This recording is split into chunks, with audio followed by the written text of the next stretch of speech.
আমি আপনাকে বিয়ে করব না, বলবো না কবুল।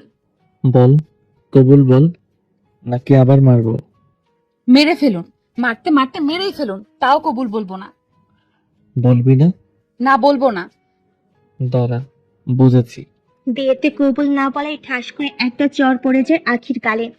গালে হাত দিয়ে ডুকে কেঁদে ওঠে সে। আশেপাশে থাকা সাক্ষীগুলো সব খিটখিটে হেসে উঠতেই আকাশের রাগী লুক নিয়ে ঠোঁট চড়ে আঙ্গুল দিয়ে সবাইকে চুপ থাকতে বলে। নিজেকে আজ খুবই অসহায় মনে হচ্ছে আখির। ওর মাকে বন্দি করে রেখেই তাকে জোর করে বিয়ে করছে আকাশ চৌধুরী। মাথাটা নিচু করে চোখের জল বিসর্জন দিচ্ছে আখি। কাজী অফিসের সকলের সামনে এভাবে থাপ্পড় খাওয়া আর তাকে নিয়ে সকলে এভাবে হেসে ওঠায়। ঘৃণা ও লজ্জা দুটোর হিসাব আখির মুখে স্পষ্ট ফুটে উঠেছে। মায়ের কথা ভেবে হলেও কাপা কাপা হাতে সাইন করে দিল আখি। সাইন করে শব্দ করে কেঁদে ওঠে সে। আকাশের ধমকে কান্না স্তব্ধ হয়ে যায় আখির। এবার কান্না করছে কিন্তু আর আওয়াজ নেই। ভিতরে ভিতরে বুকটা ফেটে যাচ্ছে আখির। আখিকে গাড়িতে উঠিয়ে রাখা সোজা পায়ে নিয়ে বাবার সামনে দাঁড়ায়। বাবা, আমি বিয়ে করে ফেলেছি। তোমার পছন্দ করা মেয়ে কি? তোমাকে না জানিয়ে অন্যায় করে ফেলেছি জানি। প্লিজ বাবা, ক্ষমা করে দাও। আসিফ সাহেব মুখে একটা হাসি ফুটিয়ে বলে, বিয়ে কি জোর করে করেছিস নাকি তোদের দুজনের ইচ্ছেতে? কি বলো বাবা, আমাদের দুজনের ইচ্ছেতেই বিয়েটা হয়েছে। ও তাহলে ঠিক আছে, আয় ভিতরে আয়। মাথা নিচু করে দাঁড়িয়ে সবকিছু শুনে যাচ্ছে আখি। তাদের ইচ্ছেতেই বিয়েটা হয়েছে। এটা ভাবতে চিৎকার দিয়ে বলতে ইচ্ছে করছে সত্যটা, কিন্তু বলতে পারছে না, কারণ তার মা এখনো আকাশের হাতে বন্দী। ঘরে প্রবেশ করতে আকাশ দেখে ঘরটা ফুলে ফুলে সজ্জিত। কি হলো বাবা, বাড়িটা এমন করে সাজিয়েছো যেন তুমি জানতে আমি আজ বিয়ে করছি। হুম, ফাহিম আমাকে আগেই বলেছে তোরা দুজন বিয়ে করতে যাচ্ছিস, তাই বাড়িটা হালকা সাজিয়ে নিলাম। আমার একমাত্র ছেলে বলে কথা। আকাশ ফাহিমকে একপাশে ডেকে বলে, তুই আবার সত্যিটা বলে দিসনি তো? আরে না ভাইয়া, চাচাকে কি আমি এইসব বলতে যাব?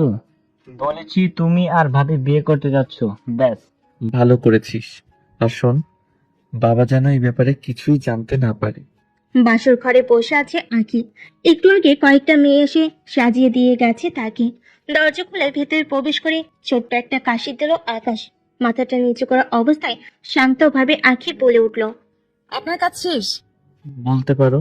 আম্মুকে কি ছেড়েছেন নাকি এখনো আটকে রেখেছেন? তাকে কাজ শেষ হওয়ার সাথে সাথেই ছেড়ে দিয়েছি। শাশুড়ি বলে কথা। খবরদার, আপনার ওই মুখে আম্মুকে শাশুড়ি দাবি করবেন না। তুমি আমার বিয়ে করা স্ত্রী, তো সেও আমার শাশুড়ি হয়, তাই না? আমি আপনার স্ত্রী নই, কারণ আমি আপনাকে স্বামী হিসেবে মানি না। আর হ্যাঁ, একদম অধিকার ফলাতে আসবেন না।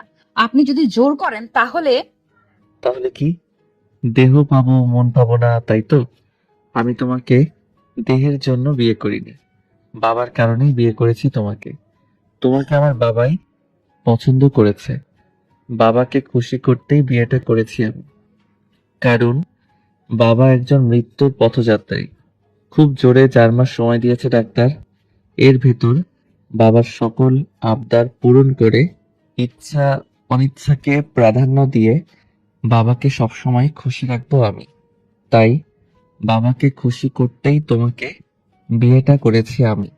যদিও তোমাদের বাড়িতে সেদিন বাবা বিয়ের প্রস্তাব নিয়ে গিয়েছিল, তোমার মা মুখের উপর না বলে দিয়েছিল। সেই দিন বাবাকে বলেছিলাম যে আমি বিয়ে করলে তোমাকেই করব। বাবা বলেছিল মেয়েটার ইচ্ছার বিরুদ্ধে কিছু করতে যাস না। আমি চেষ্টা করেছি, কিন্তু পারিনি তোমাকে রাজি করাতে। তাই বাধ্য হয়েই। আপনি জানেন মা কেন আপনাদের মুখের উপর নিষেধ করেছিল? কারণ অন্য একজনের সাথে আমার বিয়ের কথাবার্তা একেবারে পাকা ছিল। আমিও তাকে ভালোবাসি, সেও আমাকে ভালোবাসে। তাকে ছাড়া আমি নিজের জায়গায় কাউকে কল্পনাও করতে পারি না। সমস্যা নাই, আমি নিজেই তোমাকে তার কাছে পৌঁছে দিব। এখন থেকে এই বাড়িতে সবকিছু তোমার ইচ্ছেতেই হবে। কিন্তু কিন্তু কি? বাবা যে কয়দিন বেঁচে আছে তুমি তাকে বুঝতে দিও না আমাদের মাঝে দূরত্বটা। বাবা যেন বোঝে আমরা দুজনেই খুব সুখে আছি। প্লিজ, শুধু এই 4টা মাস। বিছানায় চুপ করে বসে আছে আঁখি। আকাশের কথায় কি উত্তর দেবে ভেবে পাচ্ছে না। বাবার নামটার প্রতি যে সে ছোটবেলা থেকেই দুর্বল। জন্মের আগেই বাবাকে হারে সে। মাথার উপর বাবা নামক কোনো চাইল্ড ছিল না কোনোদিন। কি হলো, চুপ করে আছো যে? আমি ভেবেনি। যত ইচ্ছে ভাবতে পারো, কিন্তু প্লিজ আমার মৃত্যুর পথযাত্রী বাবার মনে আঘাত দিও না। বাবার কাছে আমাকে খারাপ করো না। তোমার কাছে না হয় আমি আজীবনই খারাপ থাকবো, প্লিজ। ওকে, আমি ভেবে দেখবো। এখন আমার ঘুম পাচ্ছে, আপনি সোফায় গিয়ে ঘুমান। আকাশ আর কিছু না বলে একটা বালিশ নিয়ে সোফায় গিয়ে শুয়ে পড়ে। শাড়িটা চেঞ্জ করে একটা টি শার্ট গায়ে শুয়ে পড়ে আঁখি। দু চোখ লেগে আসছে না কিছুতেই, মনে আসছে নানান চিন্তা। কি করবে সে? মৃত্যুর পথযাত্রী একটা বাবার মনে আঘাত দিবে, নাকি আকাশের নকল বউ হয়েই অভিনয় করে যেতে হবে তাকে? কিন্তু ওদিকে রাখেন, সে তো আমি খুব ভালোবাসে। একজন বাবাকে খুশি রাখতে গিয়ে তার সাথে প্রতারণা করে ফেলবে না তো? তাকে বিষয়টা খুলে বলে কি সে বুঝবে, নাকি আবার আকাশের বাবার মনে কষ্ট দিয়ে তাকে ছেড়ে চলে যেতে হবে? বিয়েটা আখির ইচ্ছে না হলেও আকাশের বাবার কথা ভেবে আকাশের সাথে 4 মাস থাকতে রাজি হয় সে। কারণ একজন মৃত্যু পথযাত্রী বাবার মনে কষ্ট দেওয়াটা ঠিক হবে না এটা ভেবে। আখি ছোটবেলা থেকে বাবার আদর পায়নি বলে বাবা শব্দটার প্রতি একটা দুর্বলতা আছে তার। হয়তো সেই দুর্বলতাটাই তাকে এখন এভাবে ধরে রেখেছে। সকালে সকল নাস্তায় তৈরি করা হয়ে গেছে, আর তা সাজিয়ে রাখা আছে টেবিলে। আকাশই তৈরি করেছে এসব। রান্না যে তার নিজেকেই করতে হয়, কারণ বাবা বলেছিল কোনোদিন কাজের মেয়ে রাখবে না এই বাসায়। যতদিন বিয়ে না করবি ততদিনই এভাবে রান্না করতে হবে। সকল কিছু শেষ করে আকাশ চলে যায় আখিকে ঘুম থেকে ডাকতে। ওদিকে ফ্রেশ হয়ে রুমে বসে আছে আখি। আকাশ রুমে প্রবেশ করে আখির দিকে চোখ পড়তে একটু থমকে যায়। কাল রাতের চাইতেও আখির চেহারায় দ্বিগুণ সৌন্দর্য ফুটে উঠেছে। অদ্ভুত এক মায়া কাজ করছে তার এই গভীর চাহনিতে। সব চাইতে বেশি সৌন্দর্য ফুটে উঠেছে আখির ওই ঠোঁট জোড়ায়। ইচ্ছে করছে কাছে গিয়ে 2 হাত দিয়ে আলতো করে ঠোঁট জোড়া ছুঁয়ে দিতে, কিন্তু সেটা সে পারবে না। কারণ সকলের কাছে এটা রিয়েল ম্যারেজ হলো, তাদের দুজনের কাছে এটা কন্ট্যাক্ট ম্যারেজ, যার মেয়াদ হয়তো খুব জোরে 4 মাস থেকে 5 মাস অবধি। কি হলো, এভাবে তাকিয়ে আছেন কেন? আখির কথায় ধ্যান ভাঙে আকাশের। আখির থেকে চোখ সরিয়ে বলে ওঠে, টেবিলে নাস্তা রেডি করা আছে, ফ্রেশ হয়ে নাও। আমি ফ্রেশ হয়েই নিয়েছি, চলুন। পাখি, আমি বুঝেছি আপনি কি বলবেন। আপনার বাবা কিছুই বুঝতে পারবে না। আমি রাজি আছি আপনার বাবাকে হাসি খুশি রাখতে। আমার বাবার প্রতি দুর্বলতাকে কাজে লাগিয়েছেন আপনি। আপনি সব সময় আমার কাছ থেকে দূরে থাকবেন, আর রাফিনের বিষয়টা মাথায় রাখবেন। বলছি না সবকিছু তোমার ইচ্ছাতেই হবে? ওকে, চলুন। টেবিলে বসে নাস্তা করছে 3 জন মিলে। তার মাঝে আসিফ সাহেব বলে ওঠে, বৌমা, তুমি এই বাড়িতে এসেছো, মানে এই বাড়িটা সাজিয়ে রাখার দায়িত্ব এখন তোমার। ইনফ্যাক্ট এই পুরো বাড়িটাই এখন থেকে তোমার। আসিফ সাহেবের দিকে তাকিয়ে একটা মুচকি হাসি দেয় আখি। আকাশ চুপচাপ খেয়ে যাচ্ছে। আর হ্যাঁ, এখন থেকে আমি আর আকাশের হাতে রান্না খাবো না, তোমার হাতে রান্নাই এখন থেকে আমার একমাত্র আহার। এবার আকাশের দিকে একটু ভুরু কুচকে তাকায় আখি। রান্না করবে আর সে রান্নার রটাই সে ঠিক বোঝে না, আর সে রান্না করবে। দেখেন মিস্টার আকাশ, আমি কোনো রান্না বান্না করতে পারবো না। তুই না বাবাকে হাসি খুশি রাখবে বলেছো? প্রথমত, আমি এখানে থাকতে রাজি হয়েছি শুধু আপনার বাবাকে একটু সঙ্গ দিতে। দ্বিতীয়ত, আমি কোনো রান্না বান্না পারি না। তাহলে তো দেখছি তুমি একেবারেই ঢেঁড়স। মেয়ে হয়ে রান্না বান্না পারো না, এটা ভাবা যায়? একেবারেই পারি না তা না, আমার কিছু কিছু স্পেশাল রেসিপি আছে। কি কি? ডিম অমলেট, ডিম সিদ্ধ আর চা। খুব স্পেশাল তোমার রেসিপি গুলা। রাফিনের বাসায় গিয়ে তার বাবা মাকে সারা জীবন এগুলাই খাইয়ে রাখবে নাকি? সেটা পরে দেখা যাবে, শিখে নিব। তুমি চাইলে 4 মাসে আমার কাছ থেকে সকল প্রকার রান্না শিখতে পারো। আর বাবার চাহিদা এটাই, তোমার হাতে রান্না খাবে সে, আর তার সাথে বসে একটু গল্প করবে। জানো, আমার বাবার অনেক আশা ছিল তার একটা মেয়ে হবে। তার আশা পূরণ হয়েছিল। আমার বয়স তখন মাত্র 8 কি 9 হবে। একটা গাড়ি অ্যাক্সিডেন্টে মারা যায় মা ও আমার 7 মাসের ছোট বোন। আমি তখন স্কুলে ছিলাম। বাবারও ক্ষতি হয়েছিল সেই দিন। কয়েকদিন বাবার সাথে হসপিটালে ছিলাম আমি। মাও আমার বোনটাকে বাঁচানো গেল না। তারপর থেকে আমি আর বাবা খুব আদরে বড় করেছে। আমার মায়ের অভাবটা বুঝতে দেয়নি কিছুতেই। থাক, বেশি ইমোশনাল হওয়ার দরকার নেই। আমি শিখে নিব আপনার কাছ থেকে রান্না। আর হ্যাঁ, বিকেলে আমি রাফিনের সাথে দেখা করতে যাব। ও নিশ্চয়ই এখনো আমায় ভুল বুঝে আছে। বিয়েটা হয়েছে গতকাল, আজকে গেলে বাবা বিষয়টা ভালোভাবে নিবে না। আগামীকাল যেও। কোনটাকে আপনি বিয়ে বলছেন? ওটা বিয়ে নাকি 4-5 মাস আপনার বাবার খেদমত করতে বাধ্য করা? আর আমি আজই যাব রাফিনের সাথে দেখা করতে। প্লিজ বোঝার চেষ্টা করো। কালকে তোমার সাথে আমিও যাব। আমি নিজে রাফিনকে সব বুঝিয়ে বলবো। বিকেলে বেলকনিতে বসে আছে আসিফ চৌধুরী, হাতে 2 কাপ চা নিয়ে আসিফ চৌধুরীর পাশে গিয়ে দাঁড়ায় আঁখি। আরে আখিমা, তুমি ভালোই করেছো এসে, একা একা ভালো লাগছিল না। এই নিন, আপনার জন্য চা নিয়ে এসেছি। হ্যাঁ, এই সময়টা আমার চা খুব ভালো লাগে। আর মেয়ের হাতে চা তো কোনো কথাই নেই। কিন্তু তোমাকে আমি এখনো মেয়ে মনে করতে পারছি না, কারণ আসার পর থেকে তুমি আমায় একবারও বাবা ডাকুনি। বাবা বিষয়টা আবারও ভাবিয়ে তোলে আঁখিকে। সত্যি কি এই লোকটাকে সে বাবা ডাকবে, যে কিনা আমাকে নিজের মেয়ের মতো মনে করে? আমার মাঝে নিজের মেয়েকে খুঁজে পাই, তাকে বাবাই ডাকবো, কিন্তু আকাশের সম্পর্কে নয়, অন্য একটা সম্পর্কে। কিন্তু এই সম্পর্কটার নাম কি হবে? যাই হোক, এই নিন বাবা, এবার চাটা নিন। হ্যাঁ, এবার ঠিক আছে। তোমাকে আমি সত্যি সত্যি নিজের মেয়ের মতোই ভাবি। বাবা মেয়ে মিলে অনেকক্ষণ আড্ডা দিল সেখানে। রাতে খেয়ে ঘুমানোর সময় আদর শোয়া হয়ে ভেবে যাচ্ছে আঁখি। এতদিন পর সে সত্যি একটা বাবাকে খুঁজে পেয়েছে। সারাটা দিনই খুবই ভালো লেগেছে বাবার সাথে সময় কাটিয়ে, কিন্তু এই খুশিটা যে দীর্ঘ সময়ের জন্য নয়। আকাশ তখন সোফায় গভীর ঘুমে।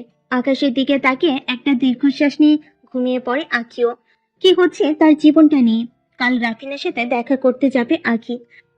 রাফিন কি বলবে তখন? রাফিনের সামনে দাঁড়ানোর সাহসটা যে নেই আঁখির, তবুও তাকে দাঁড়াতেই হবে। রাফিনকে বিষয়টা বুঝিয়ে বলতে হবে। নিশ্চয়ই সে বুঝবে, কারণ সে তো আমায় কখনো অবিশ্বাস করেনি। পরের দিন সকালে নাস্তা শেষে আকাশকে বলে আঁখি। আপনার নিশ্চয়ই মনে আছে আজ আমার রাফিনের সাথে দেখা করতে যাওয়ার কথা। জানি। আমি রাফিনকে বলেছি আসতে। এখানে? না, তোমাদের নাকি একটা পছন্দের জায়গা আছে, সেখানে। আচ্ছা, সে আমাকে ভুল বুঝবে না তো?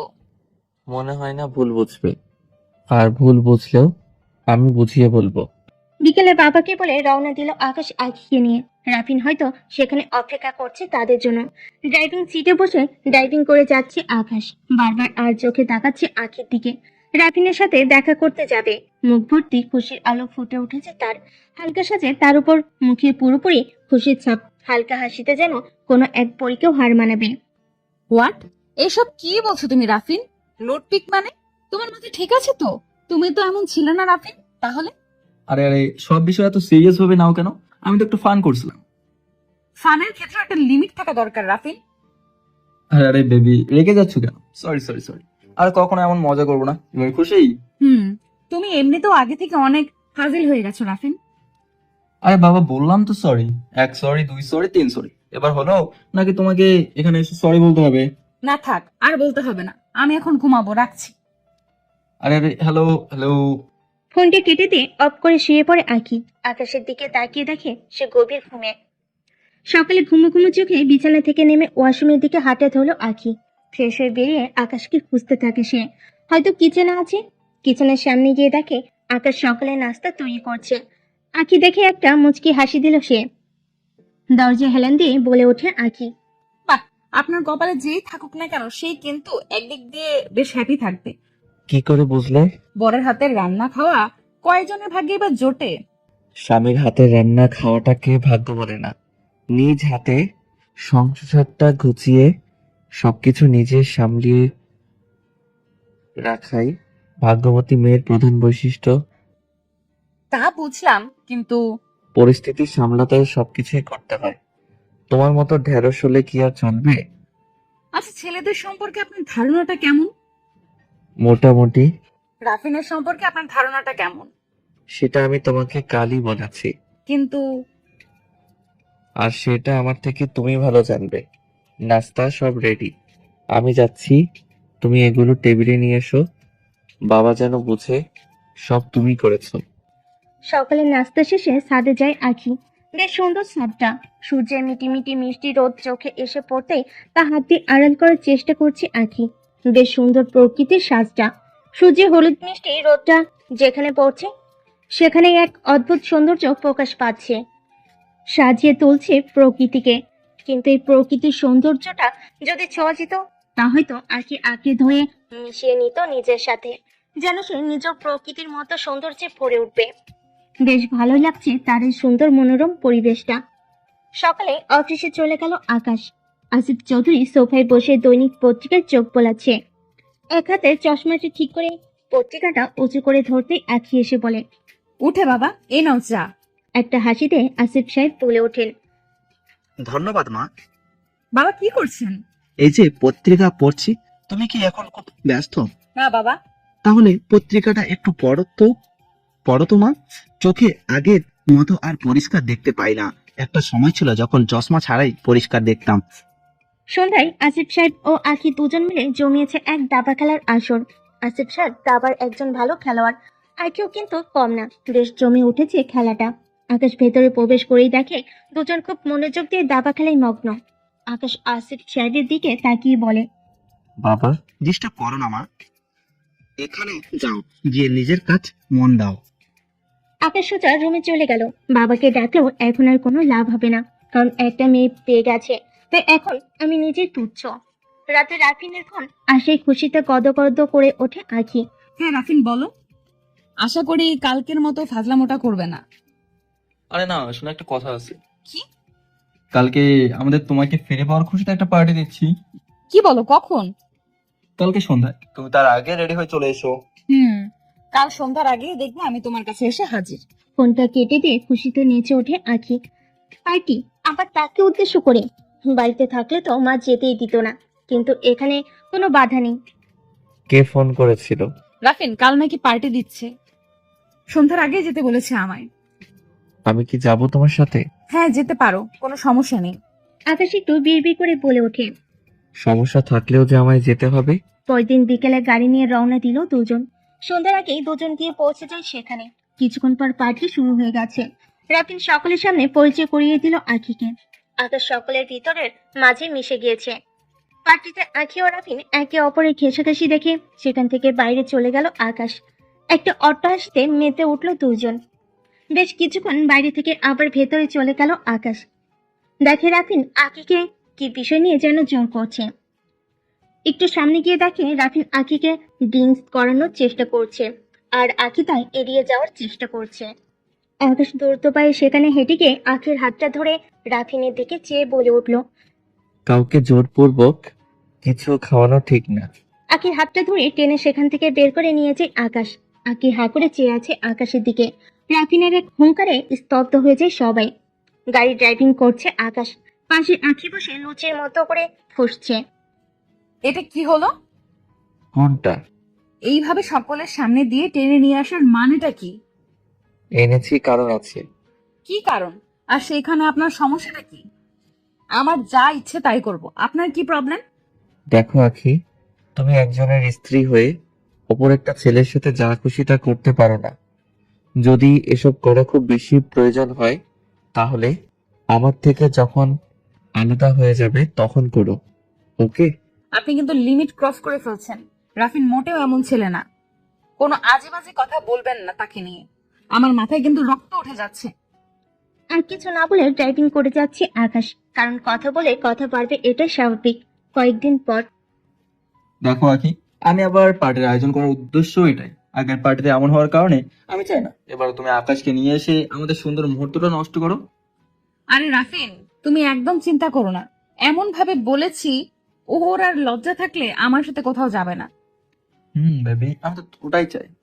কি বলছো বিড়বিড় করে? বলছিলাম কালকের পার্টিটা একটু স্পেশাল হতে চলছে, তুমি আকাশকে না বলে চলে এসো। খুব সুন্দর একটা সময় উপহার দেবো তোমাকে।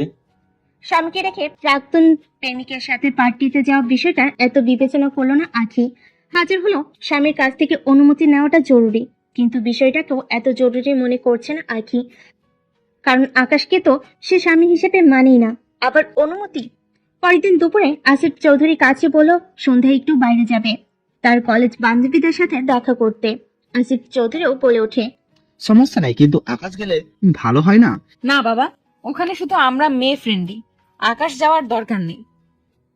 তাকে বললে সে তো অনুমতিই দিবে না। সে অনুমতি দিতে হবে না, আমি দিচ্ছি অনুমতি, কিন্তু সাবধানে যাবে, ওকে? হ্যাঁ বাবা। সন্ধ্যায় আকাশ বাড়ি ফেরার আগেই আখি বের হয়ে যায় পার্টিতে যাওয়ার উদ্দেশ্যে।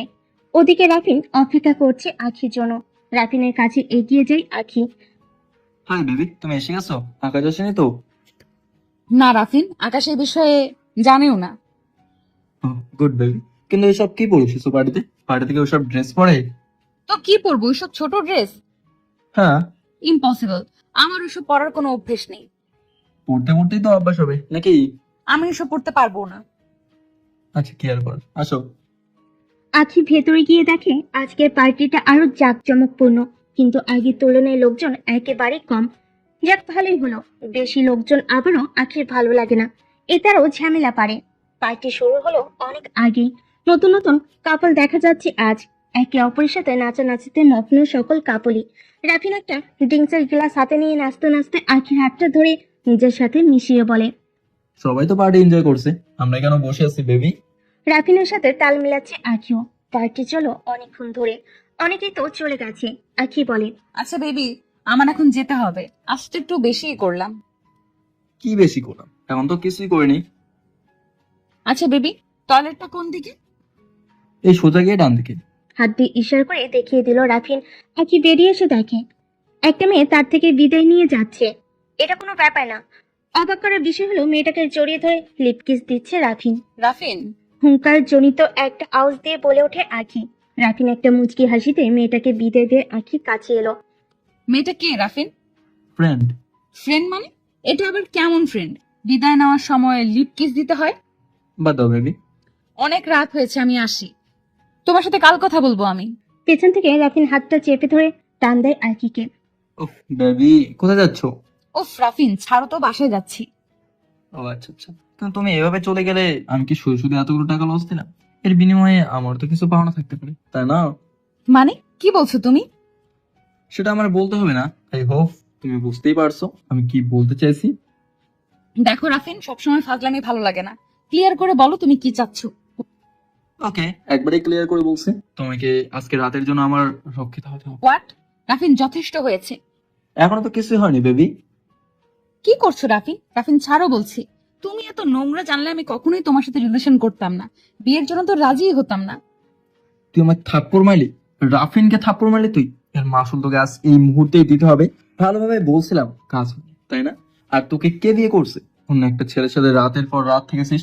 আরে বাসি খাবার তো আমি শুনেও দেখি না, কিন্তু তোর মতো বাসি খাবারটা একটু টেস্ট করতে ইচ্ছে করছে, তাই দুইবার পার্টি দিয়েছি। প্রথমবার তো আকাশ এসে ঝামেলা করে দিল, এখন ডাক তোর হিরোকে। এইখানের আশেপাশেও এখন কোনো লোক নেই তোকে বাঁচানোর মতো। শুকনের মতো চিড়ে চিড়ে খাবো তোকে, কেউ বাঁচাতেও আসবে না। ভালোভাবে বলছিলাম শুনিসনি, এখন দেখ রাফিনকে থাপ্পড় দেওয়ার পরিণাম কত ভয়ানক। রাফিন একটা হাসি দিয়ে গায়ের জামাটা খুলতে খুলতে এগিয়ে যাচ্ছে আখির দিকে। রাফিনকে থামানোর চেষ্টা করে এক পা করে পিছুচ্ছে আখি। ছি ছি, ছোট দাদার সামনে এসব করতে বুঝি লজ্জা করে না তোর? এই জন্যই কি তোকে কোলে পিঠে করে মানুষ করলাম? এই দিনটি দেখার জন্যই কি তোকে বড় করলাম? ছি ছি ছোট। পেছন থেকে কারোর গলার আওয়াজ শুনে একটু চমকে ওঠে রাফিন। ছোট দাদা? আমার তো কোনো ভাই নেই তাহলে? আবার বলছে কোলে পিঠে করে মানুষ করলো। পেছনে তাকিয়ে দেখে কেউ একজন। মিটিমিটি রঙিন আলোতে মুখটা ঠিক বোঝা যাচ্ছে না তার। একটা প্রশ্ন ছুড়ে দেয় রাফিন। কে রে তুই? তোর দাদা, চিনতে পারছিস না? দেখ, যা বলবি সোজাসুজি বল, আমার সময় নষ্ট করলে আমি তোর জীবন নষ্ট করে দেবো। আমায় মারবি তুই? তোর দাদাকে মারবি? খুব বড় হয়ে গেছিস না রে? আকাশ, দেখ ভালো ভালো চলে যা বলছি, এটা আমার আর আখির পার্সোনাল বিষয়। ওহ রাফিন, তোকে আমি কি বলেছিলাম সেই দিন?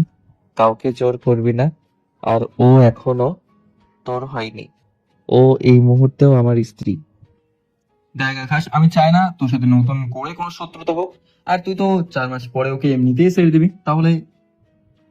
যখন আমি জানতে পারলাম আখির বয়ফ্রেন্ড তুই, তখনই আমার বোঝা হয়ে গিয়েছিল আখি কত একজন ভালো মানুষ বেছে নিয়েছে। তোর পেছনে সারাক্ষণই আমার লোক চলাফেরা করে, তোর পাস্ট টু লাস্ট সকল ডিটেলস আমার কাছে আসে। আমি আখিকে অনেকবার বোঝানোর চেষ্টা করেছি, বেচারি বুঝতে চাইনি। কেন চাইনি জানিস? তোকে ভালোবাসে বলে, বিশ্বাস করে বলে। আর তুই সেই বিশ্বাসের এই প্রতিদান দিলি। এত কাহিনী করিস না আকাশ, পারলে এবার এখান থেকে জ্যান্ত বের হয়ে দেখা। রাফিনের ইশারায় কয়েকজন লোক এসে আকাশের চারপাশটা ঘিরে ধরলো। আকাশ একটা মুচকি হাসি দিয়ে জামার হাতা ফোল্ড করতে করতে বলে, মনে আছে সেই কলেজ লাইফে একবার করেছিলাম, তাও তোর সাথে, যার কারণে প্রিন্সিপাল আমাদের কলেজ থেকে বের করে দিতে চেয়েছিল। তারপর আর কখনো করা হয়নি। এখন মনে হচ্ছে আবার করতে হবে। আকাশ সকলের মাঝখান থেকে হেঁটে এসে আখির হাতটা ধরে সোজা বের হয়ে যাচ্ছে। পেছন থেকে রাফিন লোকগুলোকে উদ্দেশ্য করে বলে ওঠে। ওই শালা হিরোগিরি দেখাচ্ছে আর তোরা চেঁচিয়ে দেখছিস। আকাশ একটু থেমে লোকগুলোকে উদ্দেশ্য করে বলে ওঠে। ও এখনো বিষয়টা বুঝতে পারছে না, বুঝিয়ে দিয়ে তারপর আসো। চোখে একটা সানগ্লাস লাগিয়ে আখির হাতটা ধরে সেখান থেকে বের হয়ে আসে আকাশ। গাড়িতে উঠে আখিকে নিয়ে চলে যাচ্ছে সে। আখি আজ কোনো উত্তর করছে না, চুপচাপ বসে আছে গাড়িতে। নীরবতা ভেঙে আকাশ বলে ওঠে। তোমায় স্বাধীনতা দেওয়ার অর্থ এই নয় কাউকে বলা ছাড়া নিজের ইচ্ছে মতো কোনো ফাঁদে গিয়ে পা দিবে। রাফিনের সাথে থাকা লোকগুলো আমারই লোক। কোনো উত্তর না দিয়ে চুপচাপ বসে আছে আখি। হঠাৎ গাড়ি ব্রেক চাপে চমকে ওঠে আখি। সামনে তাকিয়ে দেখি কয়েকজন লোক দাঁড়িয়ে রাস্তা আটকে রেখেছে তাদের। কিন্তু এরা কারা? গাড়ি থেকে নেমে দ্রুত পায়ে ঘরে চলে আসে আকাশ। আখি ধীরে ধীরে ঘরের দিকে আসছে।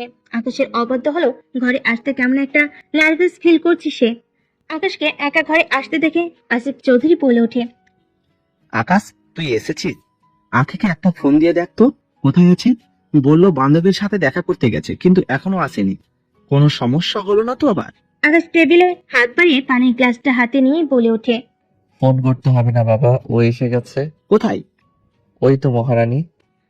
আখি ঘরে প্রবেশ করতে তার দিকে তাকিয়ে কথাটা বলে ওঠে আকাশ। কিরে মা, এত দেরি হলো যে? পাশ থেকে আকাশ বলে ওঠে। আকাশে এতক্ষণ আমার সাথেই ছিল বাবা, আসার পথে একটা সমস্যা হয়েছিল তাই। সমস্যা? কি সমস্যা? না বাবা, মাঝপথে কিছু ছিনতাইকারীর কবলে পড়েছিলাম। ছিনতাইকারী? তোদের কিছু হয়নি তো? তোরা ঠিক আছিস তো? হ্যাঁ বাবা, ফোনটা আর কিছু টাকা নিয়ে গেছে, এই আর কি। পাতি বেশি বড় ছিনতাইকারী নয়। তোদের কিছু হয়নি, এটাই অনেক। যা, তোরা ফ্রেশ হয়ে আয়, সবাই মিলে একসাথে খেতে বসি। রাতের খাবার শেষে ঘুমানোর প্রস্তুতি নিচ্ছে আখি। দুই পা ফ্লোরে ছাড়িয়ে সোফায় বসে আছে আকাশ। আখি একটু একটু আর চোখে তাকাচ্ছে আকাশের দিকে। আকাশ আখিকে ডেকে নিজের পাশে এসে বসে। আখিও আজ কোনো জেদ না করে আকাশের পাশে এসে বসে। আখি, একটা কথা বলো তো, আমাকে কি তোমার বিশ্বাস হয়? মানে হলো, তুমি কি আমাকে বিশ্বাস করতে পারো? মাথাটা নাড়িয়ে হ্যাঁ সূচক জবাব দিল আখি। আমি তোমাকে কথা দিয়েছি, সবকিছু তোমার ইচ্ছেতেই হবে। হ্যাঁ, তোমার ইচ্ছাই হচ্ছে সবকিছু। আজ যা হয়েছে সবকিছুই হয়েছে তোমার ইচ্ছার কারণেই। তোমাকে আমি কত বোঝানোর চেষ্টা করেছি যে রাফিন ভালো ছেলে না, কিন্তু তুমি। আফসোস, মুখ দেখে ভালো মন্দ বিচার করা যায় না। যদি জানতাম রাফিনের চরিত্র এতটা নোংরা তাহলে কখনোই। এটা বলে কেঁদে ওঠে আখি। রাফিন আমায় ঠকিয়েছে, ও একটা খারাপ লোক, প্রতারক, সুযোগবাজ। এই, একদম কাঁদবে না বলে দিচ্ছি। আমার দিকে তাকাও, আখি মুখ তুলে তাকায় আকাশের দিকে। চোখের পানি মুছে নাও। আকাশ এমন ভাবে বলছে যেন সে কোনো বাচ্চার কান্না থামাচ্ছে। আমাকে তুমি স্বামী ভাবো না, এটা কোনো ব্যাপার না। আমিও তোমাকে স্ত্রী ভাবি না, কিন্তু আমরা চাইলে বন্ধু হতে পারি, খুব ভালো বন্ধু। নিজের বন্ধু ভাবতে পারো আমাকে, নিঃস্বার্থ বন্ধু, যে কোনো স্বার্থ ছাড়াই তোমার পাশে থাকবে। বিপদে নিজের জান দিয়ে হলেও তোমায় বাঁচিয়ে নিবে, হবে আমার বন্ধু। আখি এবার চোখের পানি মুছে মাথা নাড়িয়ে হ্যাঁ সূচক জবাব দেয়। আকাশ একটা মুচকি হাসি দিয়ে বলে। যাও, ঘুমিয়ে পড়ো বন্ধু। সকালে কিচেনে নাস্তা তৈরি করছে আখি, তাকে সব শিখিয়ে দিচ্ছে আকাশ। আকাশের কাছে রান্না শিখতে ভালোই লাগছে আখির। দুপুরের সময়ও রান্না করেছে আখি আর তাকে শিখিয়ে দিচ্ছে আকাশ। হঠাৎই করে একটা শব্দ করে ওঠে আখি। হাত কেটে ফেলেছে সে। আকাশ আঙ্গুলটা মুখে নিয়ে রক্ত বন্ধ করার চেষ্টা করছে। দেখে শুনে কাজ করবে না একটু? প্রথম দিনই এই অবস্থা। চলো, রুমে চলো, আর রান্না করতে হবে না তোমাকে। অনেক দিন কেটে গেল আকাশের বাড়িতে। রুমে বসে আছে আখি। এমন সময় ফোনটা বেজে ওঠে তার। হাতে নিয়ে দেখে ফোনে স্ক্রিনে ভেসে উঠলো মায়ের নামটা। মায়ের সাথে কিছুক্ষণ কথা বলো আখি। অনেকদিন হলো মাকে দেখেনি সে। মা বলো দুদিনের জন্য ঘুরে আসতে সেখান থেকে। রাতের বেলায় খাবার টেবিলে বসে খাবার খাচ্ছে সকলে। আকাশ বাবাকে উদ্দেশ্য করে বলে ওঠে। বাবা একটা কথা বলবো? বল।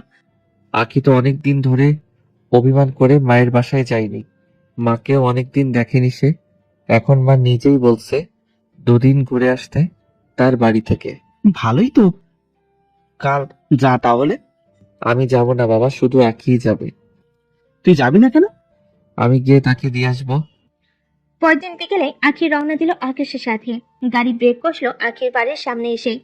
গাড়ি থেকে নেমে আখি পা বাড়ালো বাড়ির দিকে। পেছন ফিরে হাত নাড়িয়ে একটা মুচকি হাসি দিল আকাশের দিকে চেয়ে। গাড়ি নিয়ে সেখান থেকে চলে গেল আকাশ। ব্যাপারটাও উপর থেকে লক্ষ্য করছে আখির মা। ভেতরে গিয়ে মাকে দেখে জড়িয়ে ধরে আখি। অনিচ্ছা সত্ত্বেও অনেকদিন পর মাকে ছেড়ে থাকতে হয়েছে তাকে। মায়ের কাছে দুদিন খুব হাসি খুশি ভাবেই থাকে সে। সোফায় বসে কফির মগ হাতে নিয়ে গল্প করছে মা মেয়ে দুইজন। আখি, সত্যি করে একটা কথা বলবি? হ্যাঁ মা, বলো। তুই কি আকাশের প্রতি কোনো দুর্বলতা অনুভব করেছিস? না মা, এই ব্যাপারে কোনো নিশ্চয়তা দিতে পারবো না। যাই হোক, যেই ছেলে আমাকে বন্দি করে তোকে জোর করে বিয়ে করতে পারে, তাকে আমি কিছুতেই আমার মেয়ের স্বামী বলে স্বীকৃতি দিতে পারবো না। তোদের ডিভোর্সটা হয়ে গেলে আমি আমার পছন্দ মতো ছেলের সাথে তোর বিয়ে দিব। এটা মনে রাখিস, আকাশের প্রতি যেন তোর কোনো দুর্বলতা না আসে। মাথা নিচু করে হ্যাঁ সূচক জবাব দিল আখি। মায়ের বাসায় কয়েকদিন থেকে সেখান থেকে আবার ফিরে যাচ্ছে আখি। আকাশ গাড়ি নিয়ে ওয়েট করছে গেটের বাইরে। গাড়ি চলছে আপন গতিতে। আখি ভাবনা সাগরে ডুবে আছে। মা বলেছে আকাশকে সে মেনে নিতে পারবে না। আর মাত্র কিছুদিন হয়তো আকাশের বাড়িতে আমার ঠাঁই। এরপর বিচ্ছিন্ন হয়ে যাব দুইজন। ভাবতে ভাবতে কখন বাড়িতে পৌঁছে গেছে বুঝতে পারেনি আখি। বাড়িতে প্রবেশ করতেই আসিফ সাহেবের মুখে স্পষ্ট হাসি দেখতে পাই আখি।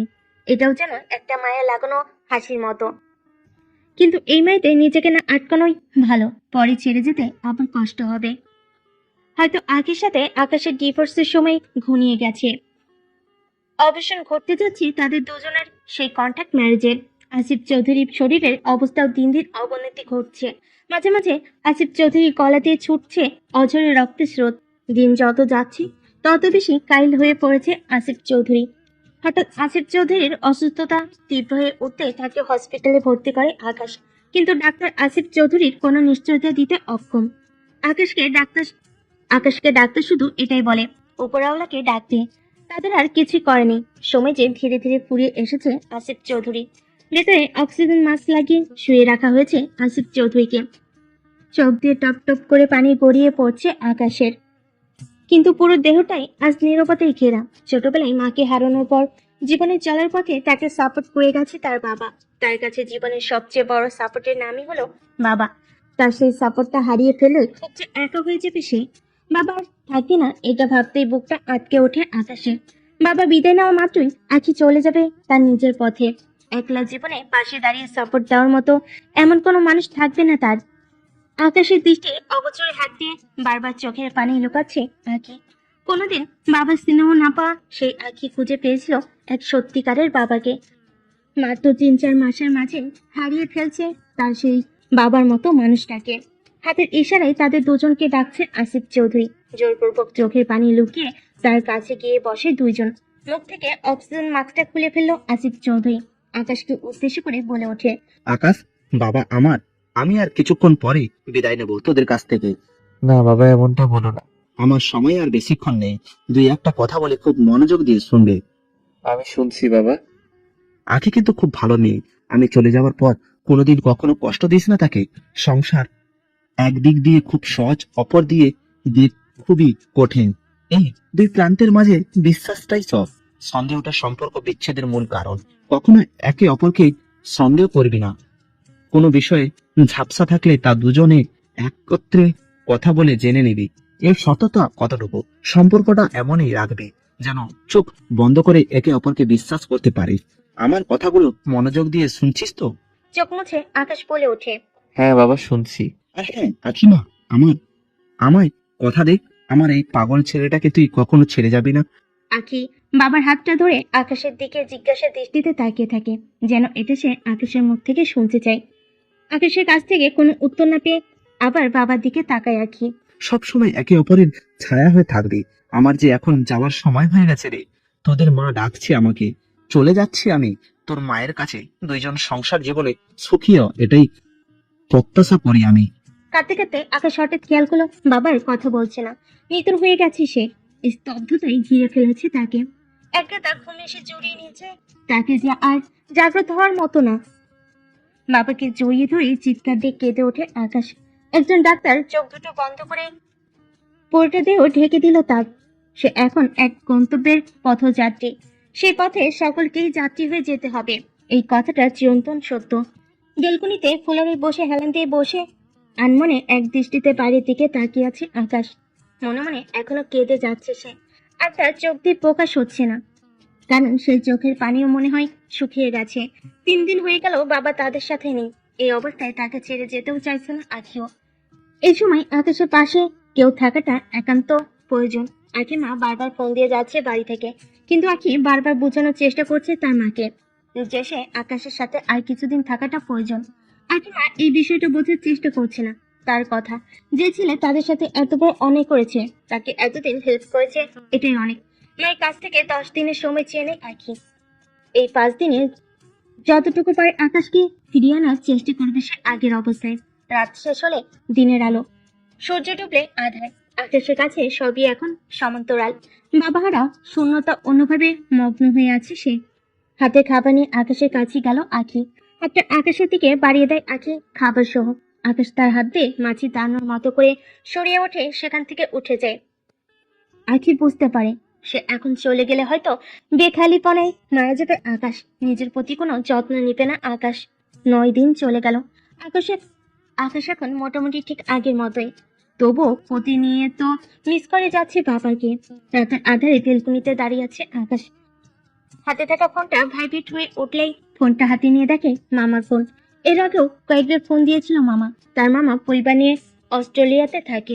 কিছুক্ষণ কথা বলে মামার সাথে আকাশ। মেয়েটা কি চলে গেছে আকাশ? কোন মেয়েটা মামা? ওই যে বললি তোর বাবাকে খুশি করতে বিয়ে করেছিস তাকে। কাল চলে যাবে, ডিভোর্স পেপারও রেডি। তাহলে তো তুই খুব একা হয়ে যাবি। কিছু না বলে একটা দীর্ঘ নিঃশ্বাস নিল আকাশ। তুই এক কাজ কর, সবকিছু রেডি কর। ও can come to me is Australia. Yes মামা, I feel very unbearable here মামা। I will come to you Australia. Okay, তাড়াতাড়ি চলে আয়, তাহলে দেখবি মনটা ফ্রেশ হয়ে যাবে। পরের দিন আখির মা নিজে আসে আকাশের বাড়িতে আখিকে নিয়ে যাওয়ার জন্য। আকাশ আখির হাতে ডিভোর্স পেপারটা দিয়ে বলে, এই নাও পেপার, আমি সাইন করে দিয়েছি। এখন তুমি সাইন করে দিলেই আমাদের মাঝে আর কিচ্ছু থাকবে না। দুজনের মাঝে তৈরি হয়ে যাবে একটা বিশাল দেয়াল, যা চাইলেও আর টপকে যাওয়া সম্ভব হবে না। আখির হাত ধরে টেনে সেখান থেকে নিয়ে যাচ্ছে তার মা। আখি একবার মায়ের দিকে তাকাচ্ছে, আরেকবার আকাশের দিকে তাকাচ্ছে।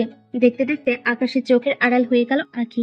গাড়িতে ওঠা অব্দি বাড়ির দিকে চেয়ে আছে আখি। এইভাবে আকাশ বাজ পাখির মতো এসে তাকে নিয়ে যাবে তার মায়ের কাছ থেকে, কিন্তু আকাশ আর এলো না। সোফায় বসে মুখ দিয়ে চুপি চুপি কেঁদে যাচ্ছে সে। সে চাইলেও আর যেতে পারবে না। ইচ্ছেটা যে আখিরই। আখি গাড়িতে বসে, গাড়ি চলছে আপন গতিতে। গাড়ি যতই এগুচ্ছে ততই আকাশের থেকে দূরত্বটা বেড়ে যাচ্ছে আখি। চাইলে কি এই দূরত্বের অবসান ঘটানো যায় না? আখি চলে গেছে আজ 2 দিন পার হয়ে গেল। বাবা হারিয়ে আকাশের মন জুড়ে যেই একটা শূন্যতা গড়ে উঠেছিল, সেটা আখি কিছুটা পূর্ণ করে তুলেছিল। সেই আখিও শূন্যতা আরো গভীর করে দিয়ে চলে গেল তাকে ছেড়ে। রাত তখন 1:50 ঘড়ির কাঁটা ঘুরছে আপন গতিতে। একটা নিস্তব্ধ কবর মনে হচ্ছে এই বাড়িটাকে। ফিনফিনে নীরবতা বিরাজ করছে সমস্ত ঘর জুড়ে। আগামীকাল আকাশে ফ্লাইট। মামার কাছে চলে যাচ্ছে সে। হয়তো মন কিছুটা ফ্রেশ হবে, তবে কি সবকিছু ভুলে যেতে পারবে সে? গত 4 মাসে ঘটে গেছে অনেক কিছুই। তার অন্যতম চরিত্র হচ্ছে আখি। আচ্ছা, যদি আখিকে ফিরিয়ে আনতে চাই, তাহলে কি সে আসবে, নাকি ফিরিয়ে দেবে, নাকি আমার সাথে কথাই বলবে না? হয়তো সে ফিরবে না। যদি সে আমাকে চাইতো, তাহলে চলে যাওয়ার আগ মুহূর্ত পর্যন্ত একবার হলো আমাকে বলতে পারতো। তাকে ছেড়ে দিয়েছিলাম, তার আর অর্থ এই নয় তাকে ছেড়ে চলে যেতে বলেছি। সে চাইলে তো আমার হাতে ধরতে পারতো। সে চলে গেছে কারণ ইচ্ছেটা যে তারই। বলতে পারবো কি আমি তাকে? নাকি তার স্মৃতিগুলো বারবার মনে জাগরিত হলে এলোমেলো করে দিবে মনটাকে? বিছানায় আদর্শ হয়ে বসে আছে আকাশ। মাথা জুড়ে চক্কর কাটছে নানান চিন্তা। খুব দেখতে ইচ্ছে করছে আকিকে। নিজের অজান্তেই মনে হয় প্রচন্ড রকম ভালোবেসে ফেলেছে তাকে। ঘুম আসছে না কিছুতেই। কিচেনে একটা কফি বানিয়ে বেলকনিতে দাঁড়ায় আকাশ। কাপের চুমুক দিয়ে তাকিয়ে থাকে বাইরের জ্যোৎস্নায় ঘেরা সুন্দর প্রকৃতিটার দিকে। সকালে নিজের প্রয়োজনীয় সকল কিছু প্যাক করছে আকাশ। এরই মাঝে মামার সাথে কথা হয়েছে 2বার। ফোনটা হাতে নিয়ে এক দৃষ্টিতে চেয়ে আছে আখির ছবিটার দিকে। ভাবছে যাওয়ার আগে একবার ফোন করে জানাবে আখিকে। কি মনে করে আবার ফোনটা রেখে দিল। এয়ারপোর্টে অনেকক্ষণ যাবৎ বসে আছে আকাশ। হয়তো একটু পরে চলে যাবে সে এই মাতৃভূমিকে ছেড়ে। বোরকা পরে একটা মেয়ে এসে পাশে বসে আকাশের পাশটায়। একটু আর চোখে ওর দিকে তাকায় আকাশ। মুখে হিসাব পড়া একটা মেয়ে। পাশ থেকে মেয়েটা হাত নাড়িয়ে বলে উঠল। হাই, আমি মেঘ। একটা হাসি টেনে আকাশ বলে উঠল। আমি আকাশ। বাহ, আপনার নামের সাথে তো আমার নামের দারুণ মিল। আল্লাহ, আকাশ আর মেঘ। আকাশ আর মেঘের মাঝে মিলনটা এত গভীর নয়, কারণ মেঘ যে আকাশের বুকে স্থির থাকে না, সময়ের সাথে তাল মিলিয়ে হারিয়ে যায় অন্য প্রান্তে। অন্য প্রান্তটার নামও তো আকাশ, তাই না? এবার আর কোনো রেসপন্স দিল না আকাশ। পাশ থেকে মেয়েটা বলে ওঠে। কোথায় যাচ্ছেন আপনি? কিছুক্ষণ স্থির থেকে আকাশ বলে ওঠে। অস্ট্রেলিয়া। তাই? আমিও অস্ট্রেলিয়ায় যাচ্ছি। আকাশ মেয়েটার দিকে এবার ভালো করে তাকায়। অস্ট্রেলিয়ায় যাচ্ছে এই অবস্থায়। আপনি কি ম্যারিড? আপনার জানাটা কি খুব জরুরি?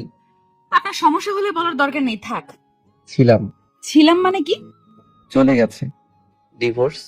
ও, যদি সে আবার ফিরে আসতে চায়? আসবে না। যদি আসেও?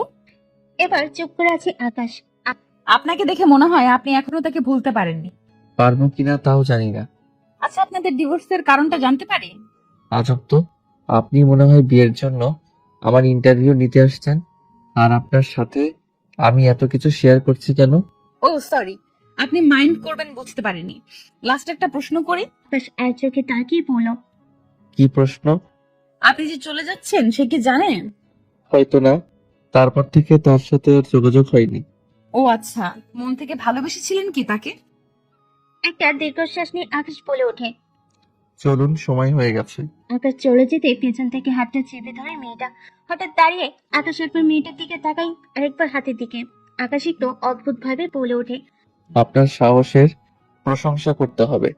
প্রথমে দেখে ভেবেছিলাম নিশ্চয়ই কোনো ভালো ঘরের মেয়ে হবে, এখন তো মনে হয় পুরোটাই ঝামেলা। বুঝছি আমি। আপনার মতলবটা কি? এই নিন, এই টাকাটা নিয়ে বিদায় হন। টাকাতে কি সবকিছু পরিমাপ করা যায়? আপনার সাথে আমার কিসের এত সম্পর্ক যা টাকাতে পরিমাপ করা যাবে না? মেয়েটা আবার গম্ভীর গলায় বলে ওঠে। আপনি কি সত্যিই চলে যাবেন? না, এখানে সিনেমা চলছে, শুটিং করতে এসেছি।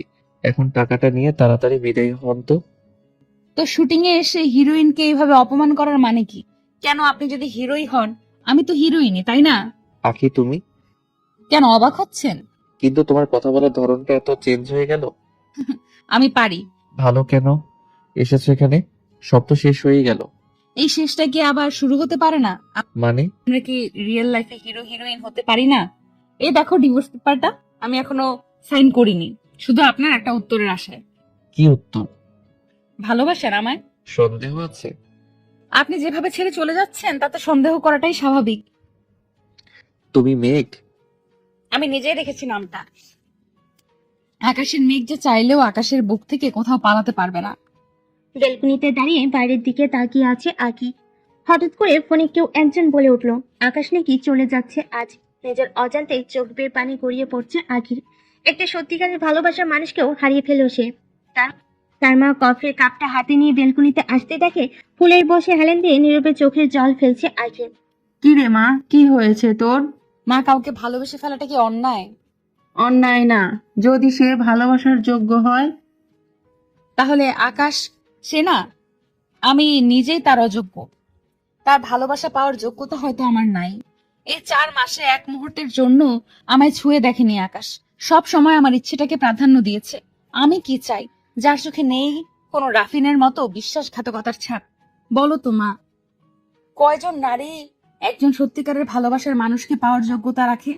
আবার কয়জন ছেলেই বা একটা মেয়েকে প্রকৃতভাবে ভালোবাসতে জানে? এমন একটা ছেলে কি ভালোবাসা পাওয়ার যোগ্য না মা, তুমিই বলো। তোমার চোখেও কি?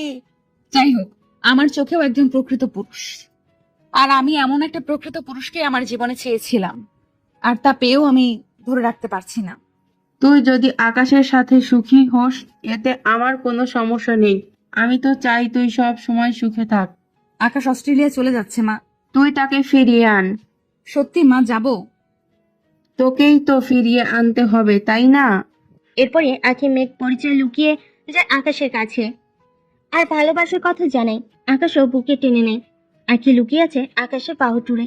এয়ারপোর্টে কত না লোকজন, তবুও যেন আজ সকল লজ্জের হার মেনে গেছে তার ভালোবাসার কাছে।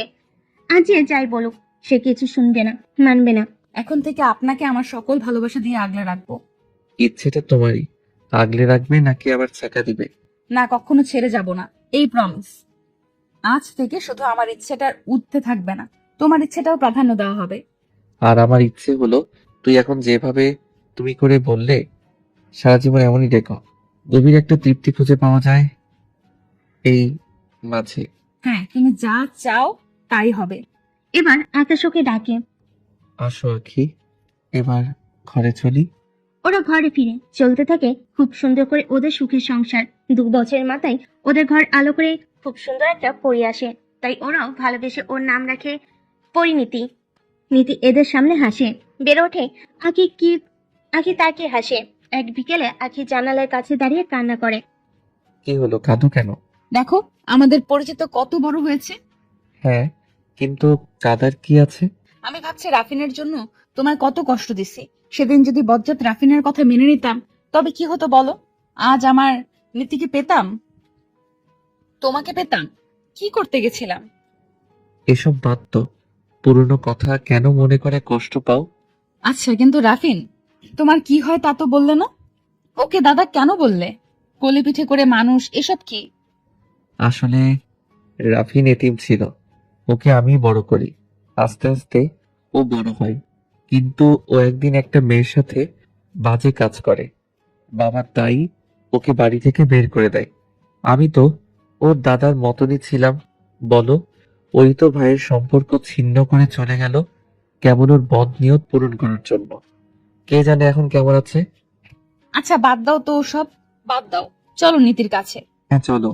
আর নীতি একটা কথা ভাবছি, বলো। ওকে আমরা বাইরে পড়াবো, একটু বড় হলে দেশে আনবো। রাফিনকে আমার বিশ্বাস হয় না, ও যদি নীতির সাথে। হ্যাঁ তাই করব, চলো। আরে আরে, আস্তে আস্তে পড়ে যাচ্ছি তো। এই ছাড়েন। What the hell, man? কলেজে মাস্তানি করছেন? এক্সকিউজ মি, সরেন সরেন। আরে আপনি আগে আমার কোমর ছাড়েন। ও তাই তো। আবির নীতির কোমর ছিঁড়ে দেয়। নীতি ঠাস করে নিচে পড়ে যায়। ও মাগো, গেল রে গেল, আমার মাজা গেল। ইডিয়েট বয়। ওই ওরে ধর, পালাতে যেন না পারে। ওর গলা আজকে ধর থেকে আলাদা করে দেবো। এই নি, আপনার সাহস তো কম না, আমাকে মারলেন। মিস করেছি, লাগলে আরো মারবো। রাগে ফুঁসছে নীতি, বাতাসে চুলগুলো উঠছে। আবির এই প্রথম মেয়েটাকে ভালো করে দেখে। 20 থেকে 21 বছরের একটা মেয়ে, গোলগাল চেহারা, চোখে চশমা, পরনে একটা কুর্তি, কামিজ আর জিন্স, তাতে ব্যাগ, কলেজ স্টুডেন্ট হয়তো। আবির এই কলেজে এবং এলাকার বস, মানে তার কথায় সব ওঠে বসে অবস্থা। আবিরের বিশাল প্রতিপত্তি আর সম্পদ ক্ষমতা আশেপাশের কয়েক এলাকার কারণে আবিরকে সবাই মনে মনে বেশ ভয় পায়। একটু আগে কলেজে একটা মেয়েকে কিছু ছেলে বিরক্ত করছিল, তবে তারা অন্য এলাকার। আবিরের কানে খবরটা যেতে সে ছেলেগুলোর পিছনে ছুটে, তখনই ভিড়ের মাঝে নিতু পড়ে যেতে নেয়। আর আবিরও না দেখে তার কোমর ধরে বাঁচে এবং ওই ছেলেদের ধাওয়া দিতে থাকে। কিন্তু নীতি আবিরকে ভুল বুঝে খারাপভাবে আর চড় মারে। আবিরের রক্ত গরম হয়ে যায়, কারণ পৃথিবীতে এমন কারোর জন্ম হয়নি তাকে চড় মারবে। কিন্তু সেটাই করে দেখাইছে নীতি। আবির তাই আর ছেলেগুলোর পিছনে ছোটে না, এখানেই থমকে দাঁড়ায়। ইচ্ছে হচ্ছিল নীতিকে এখানেই পুঁতে ফেলবে, কিন্তু নীতির ওপর পাল্টা চড় উঠাতে গিয়ে আস্তে আস্তে হাত নামিয়ে ফেলে। এত মায়াবী কোনো মেয়েকে সে এর আগে দেখেনি। তাকালেই কেমন অশান্ত নদীর মতো শান্ত হয়ে যায়।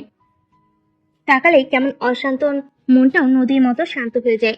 চোখ দুটি যেন বিশাল সমুদ্র, সে সমুদ্রে ঢেউ হয়ে আশ্রে পড়তে মন চায়।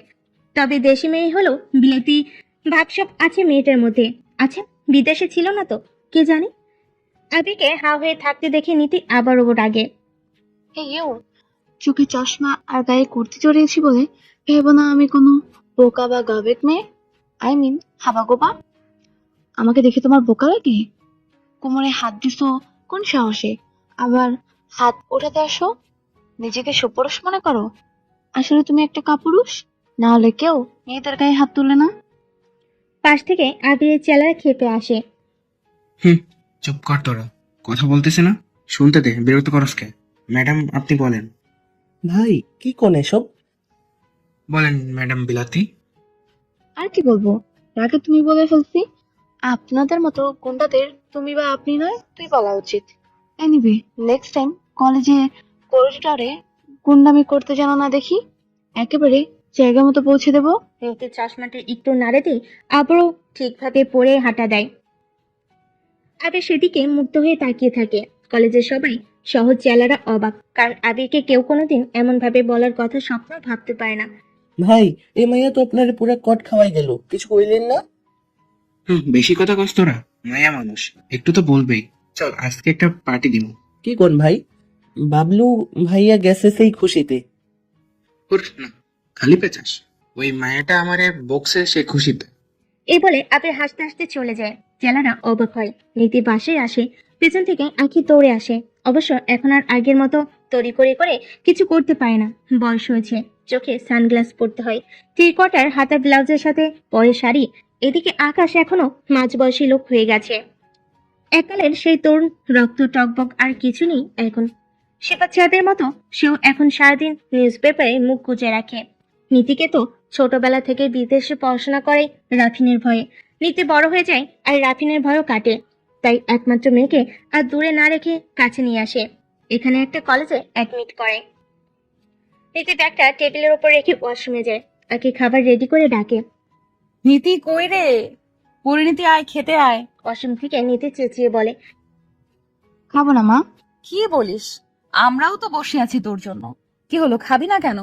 নীতি বেরোতে বেরোতে বলে, আরে ধুর, কলেজে একটা বকাটে ছেলে বিরক্ত করেছে, দিয়েছি আচ্ছা করে। এখন মেজাজ গরম, ভালো লাগছে না। আচ্ছা যা, গিয়ে শুয়ে পড়। দাঁড়াও, শুয়ে পড় মানে? আর কলেজে যা সেসব করতে? খবরদার আর একদিনও যেন শুনি না, তাহলে আমার মরা লাশ দেখবি। মা, কি বলো এসব? মানে কিসের সাথে কি? পান্তা ভাতে ঘি? এখানে মরার কথা কেন আসলো? তুমি যে মাঝে মাঝে কি বলো না, তোর ভালো লাগে না। নীতি রাগ করে চলে যায়। আকাশে এক মাথা নাড়িয়ে আবার নিউজ পেপার পড়তে মনোযোগ দেয়। আঁকি মেয়ের চলে যাওয়ার দিকে তাকিয়ে দু ফোঁটা অশ্রু ফেলে বলে, মারে যদি বুঝতি, আমি চাই না তোর ক্ষতি কেউ করুক। তোকে সব জানাতেও পারবো না, তাহলে তুই কষ্ট পাবি। তবে তোকে আমি সর্বোচ্চ আগলে রাখবো, কোনো আজ আসতে দেব না। পরের দিন সকালে নীতি কলেজ যায়। এখানে অধিকাংশ নীতির অচেনা এবং মায়েরও নিষেধ আছে, কারোর সাথে প্রয়োজন ছাড়া একটা কথা বলা যাবে না। টিফিন টাইমে তাই নীতি একা একা একটা বাইকে নিয়ে ক্যান্টিনে চুপচাপ বসে থাকে। ওর কোনো বন্ধুও নেই। দেখ, মন খারাপ হয়। বাইকটা হাতে নিয়ে চুপচাপ উঠে পড়ে। কলেজের পেছনে একটা গাছ আছে বিশাল, সেখানে গিয়ে চুপচাপ বসে পড়ে আর বিড়বিড় করে, এই আম্মু আমার জীবনটা 12টা বাজিয়ে রেখেছে, তোর ভালো লাগে না। নীতি একটা বই খুলে তারপর পড়তে বসে। ক্ষুধা লেগেছে, কিন্তু রাগ করে সে খেতেও যাবে না। একা একা খাও যে নাকি। নীতি পড়তে পড়তে একটু ঢুলে পড়ে। ওদিকে টিফিন টাইম চলে যায়। নীতি বলতেও পারে না। সে ঘুমের তালে নিজের ব্যাগটা মাথায় দিয়ে হেলান দিয়ে পড়ে। আজ কদিন ধরে বাবুকে খুঁজে বেড়াচ্ছে। ওরা ওরে কড়া একটা শাল্টিং দিতে হবে। মেয়েদের নিয়ে জোরপূর্বক বাজে বাজে কাজ করতে চায়। আবির হাঁটতে হাঁটতে কলেজের পিছনে চলে আসে। হঠাৎ করে নীতির দিকে চোখ যায়। আরে এই বিলাতি ক্লাস বন্ধ কইরা এখানে গাছের নিচে কার জন্য অপেক্ষা করতেছে? হুম, খুব খারাপ, খুব খারাপ। দাঁড়াও, তোমারে দেখাইতেছি। নীতি তখন গভীর ঘুমে। আবির আস্তে আস্তে নীতির কাছে যায়। ওর মনে দুষ্ট বুদ্ধি খেলে যায়, কিন্তু যখনই কিছু করতে যাবে তখনই নীতির নিষ্পাপ চেহারা দেখে থমকে যায়। ইস, কি বাচ্চা একটা কিউট মেয়ে। আবির নিচে ঝুঁকে এই প্রথম সে কোনো অন্যায় কাজ করতে যাচ্ছে।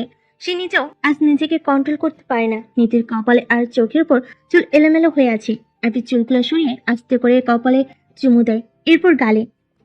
নীতি হালকা নড়েচড়ে উঠে ঘুমের ভেতরে আবিরকে জড়িয়ে ধরে। আবির একটু নিচু হয়ে পড়ে। এখানে আশেপাশে ওদের কাউকে দেখা যাবে না, কারণ কলেজের এই পেছনের অংশে প্রচুর বড় বড় গাছগাছালি। এখানে মানুষ মেরে ফেলেও কেউ টের পাবে না, আর ওরা তো রোমাঞ্চ করছে। আবির বুঝতে পারে নীতি জব্বর ঘুম দিয়েছে। আবির হাসি, বনে বাদুড়ে এত ঘুম দিতে পারি কেউ? আবার নীতির দিকে তাকাতে দেখে নীতি নীল কুর্তিটা পেট থেকে সরে গেছে। নীতি এক পাশে থাকাতে ওর বুকের একাংশ জামার ভেতর থেকে উকি দিচ্ছে। এই প্রথমবারের মতো আবি নিজেকে সামলে রাখতে পারে না। এর আগে এর চেয়েও হট সুন্দরী মেয়ে দেখো কোনোদিন ওর মনের ভেতর কিছু আসেনি, কিন্তু আজ এসেছে। সে নীতিকে ভালোবাসতে চায়, স্পর্শ করতে চায়, আদরে আদরে ভরিয়ে দিতে চায়, আজীবন নীতিকে এইভাবে জড়াতে চায়। একে হয়তো বলে লাভ অ্যাট ফার্স্ট সাইট। আবি নীতির নাভিতে আলতো করে চুমু দেয়, এরপর হাত বোলাতে থাকে, এরপর নীতির গলা গাড়ে চুমায়। আস্তে আস্তে সে নিচে আসতে থাকে। ওড়নাটা সরাতে নীতির পুরো বুক ওর সামনে উন্মুক্ত হয়ে যায়। আবি পাগলের মতন হয়ে যায়, নীতির বুকে হাত দিতে যায়। হঠাৎ তার মনে হয়, ছিছি, সে এটা কি করছে? সে একটা ভদ্র ঘরের ভদ্র ছেলে। হ্যাঁ, সে মাফিয়া, কিন্তু ক্যারেক্টারলেস নয়। কিন্তু আজ সে যা করতে যাচ্ছিল, না না, নীতি বৈধ হওয়ার আগ পর্যন্ত সে এসব করতে পারে না। আবি চলে যেতে নেয়। তখনই নীতি ঘুমের তালে তাকে টান মেরে নিজের উপর নিয়ে নেয় আর তাকে জড়িয়ে হালকা আদর করতে থাকে। আবি কি করবে বুঝতে পারে না। সে তাকে ঠেলা মেরে উঠে পড়ে। আচমকা ঠেলায় নীতির ঘুম ভেঙে যায়। সে লাফিয়ে ওঠে। আপনি?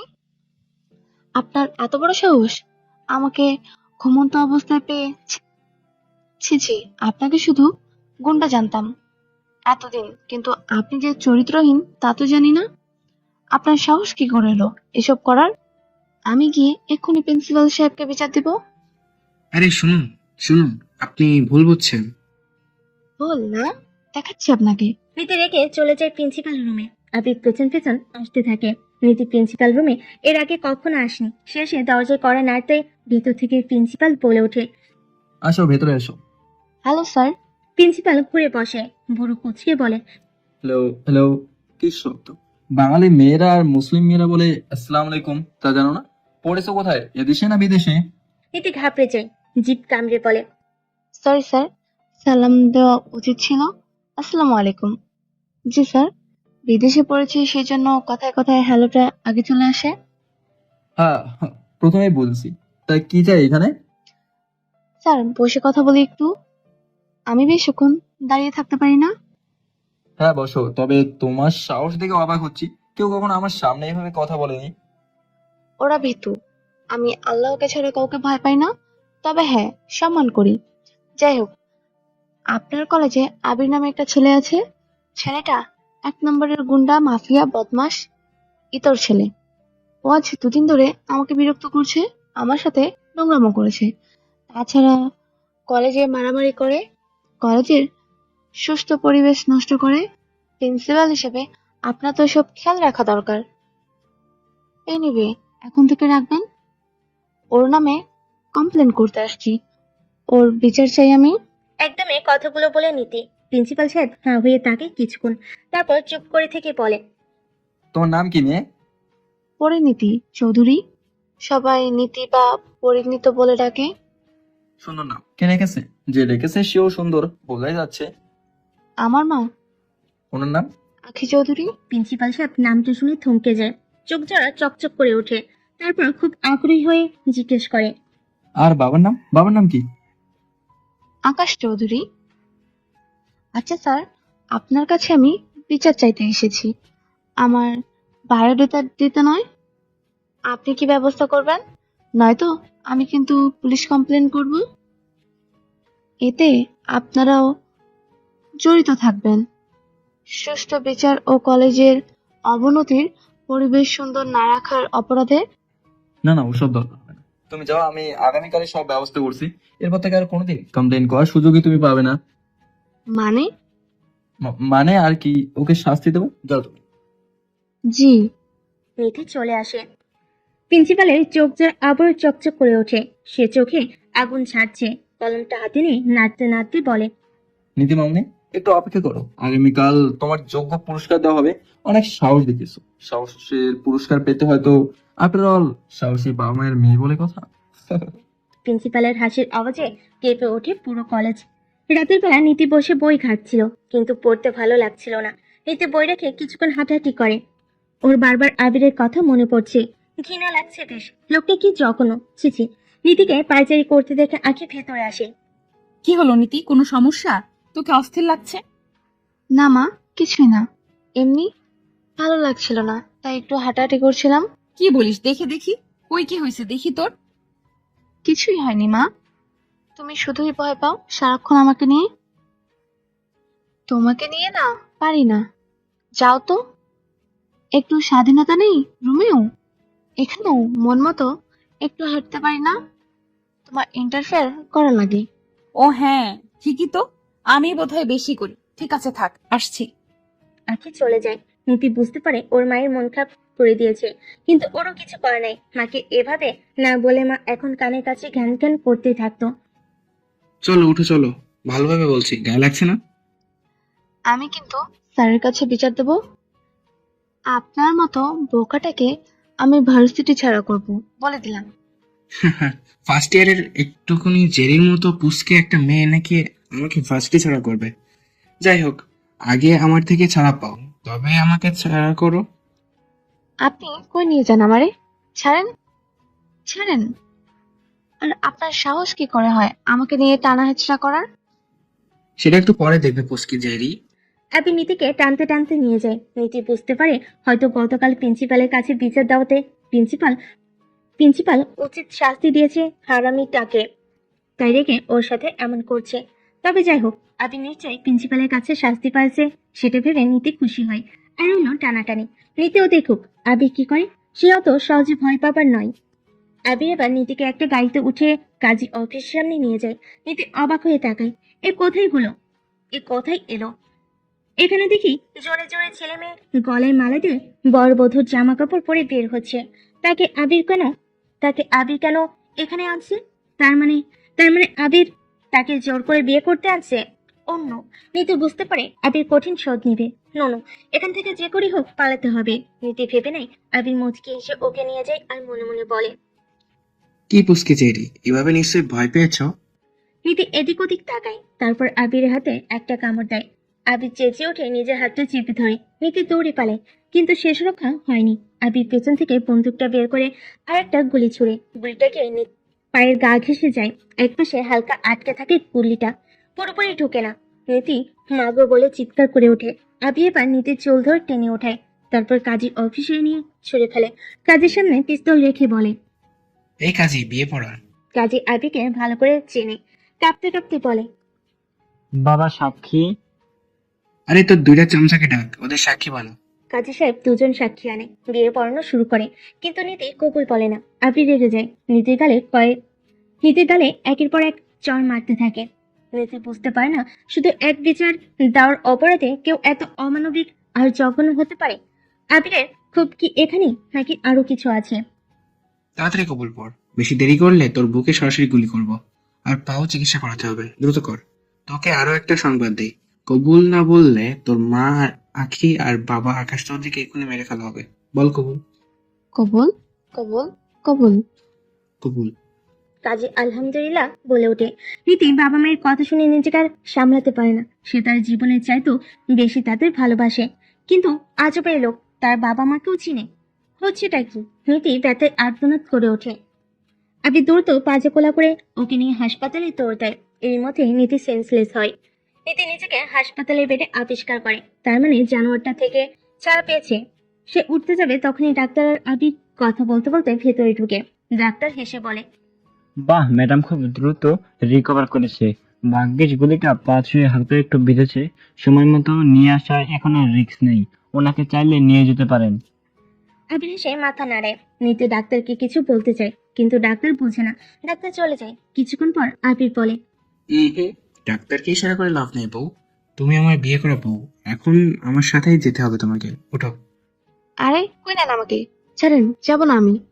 ছাড়েন, মগের মুল্লুক, যা পারছেন করছেন। সে কখন থেকে শুরু করেছেন?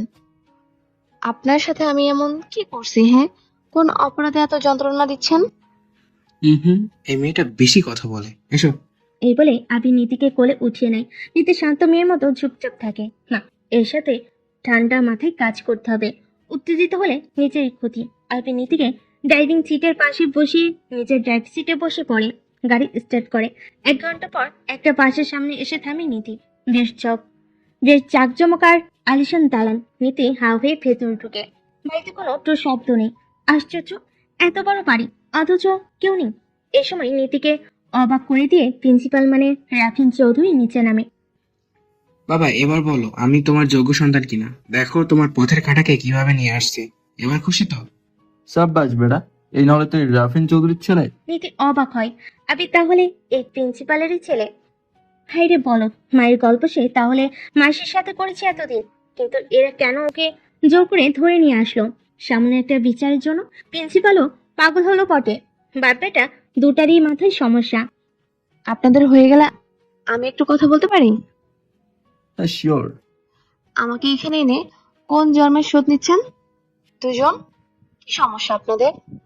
বোকামি। সমস্যা আমাদের না, সমস্যা তো হবে তোমাদের।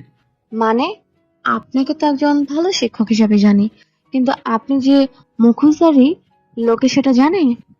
এই আবির, মেয়েটাকে ঘরে নিয়ে যা। এখন দাঁড়িয়ে এর বেকার বক বক শুনছিস? রাফিন চৌধুরী হুঙ্কারে নীতিকে নিয়ে আবির রুমে যায়। আসলে আঁকি আর আকাশের অপমানের প্রতিশোধ নিতে নিজেকে তৈরি করে রাফিন। বিয়ে করে এক বড় ব্যবসায়ী মেয়েকে, কিন্তু সেই মেয়ে মানে আবিরের মা কিছুদিনের মধ্যেই রহস্যজনকভাবে মারা যায়। এরপরে রাফিন চৌধুরী হন সমস্ত সম্পত্তির মালিক, কারণ ততদিনে আবিরের নানাও আর বেঁচে নেই। ধীরে ধীরে সমাজসেবক এবং এরপর হন প্রিন্সিপাল।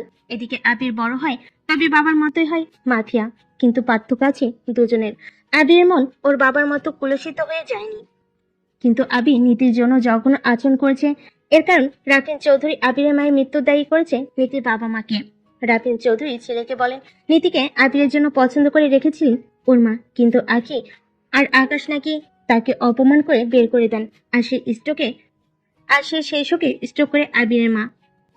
যদিও এটা ডাহা মিথ্যা কথা। এই কথা শোনার পর আবির চরম খেপে যায়। তখনই মায়ের ছবি আর বাবার পা ছুঁয়ে স্বপ্ন নেয় নীতিকে এসে বিয়ে করবে, যে কোনো মূল্যে হোক, জোর করে। যদিও আবির প্রথম দেখেই তাকে ভালোবেসে ফেলেছিল, এবার সে নীতিকে ঘৃণা করে, চরম ঘৃণা। ওরা চলে যেতে রাফিন মুচকি হাসে।